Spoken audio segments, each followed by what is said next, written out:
Have you been in a position, maybe with clients, where the one that I have is I have a husband and a wife, and they both want to do something, yet they have some difference of opinion? Or as I'm selling real estate, I have a buyer and a seller. The seller wants to sell and the buyer wants to buy, but obviously they want a different price, they want some different terms, and they want to make it work, yet we have some sort of conflict of position. What do we do about that? Well, there's a very basic structure called mediation. We're going to do a little quick synopsis of how to do that quickly and smoothly and easily right now. So again, I'm Joel Rico. This is the language of agreement system, and I'm going to give you a really quick framework of how a mediation structure works, and hopefully this is something you can put into play right away. Consider that mediation is simply taking I'm just going to say two positions, two people that sort of we want some sort of resolution, yet they each have a different position. They want something different. How do we get two disparate positions in agreement on the same thing? How do we do that?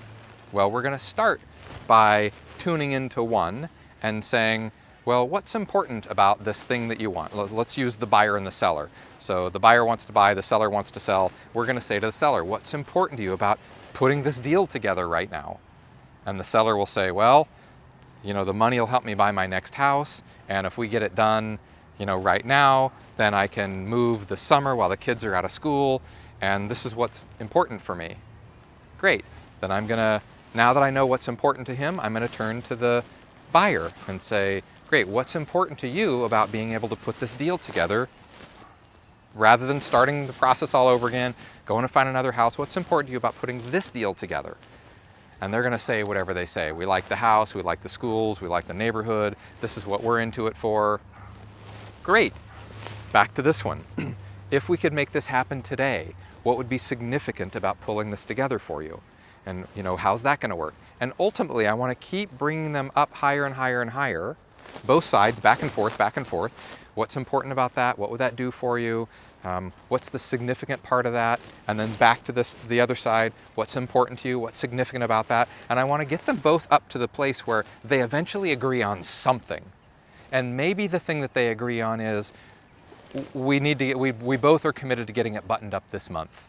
So whatever it is, I want to keep escalating them up and up until we find something that they agree on. Then once they both get a demonstration that, okay, we're both in agreement that we want it done this month. Great. Now that we have some agreement, we can check those agreements and say, are you committed to getting it done this month? Yeah, I'm very committed to getting it done this month. Okay, are you committed to getting it done this month? Yes, I am too. Great, we have another agreement. Not only they both want it done this month, they're both committed to getting it done this month. Then we can come down the ladder or rung and say, well, I know you want this much money.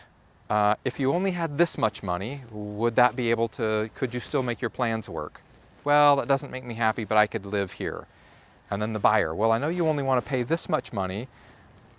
Could you pay a little bit more and still make it work? Well, yeah, I could. So now we're a step closer.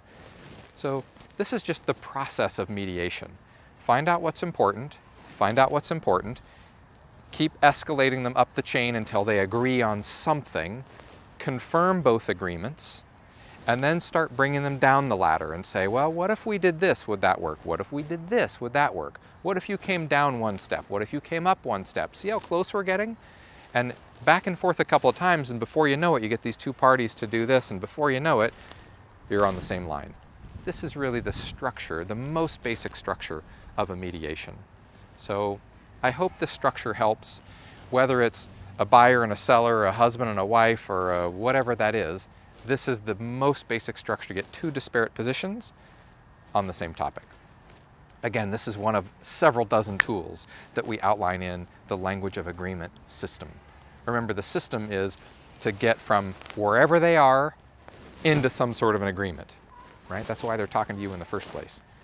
Again, I hope this is helpful, and come learn this tool, learn all these other tools, and come really master all these tools and find out what's possible for you in your business. Thanks for tuning in, and we'll see you again soon. Have a great day.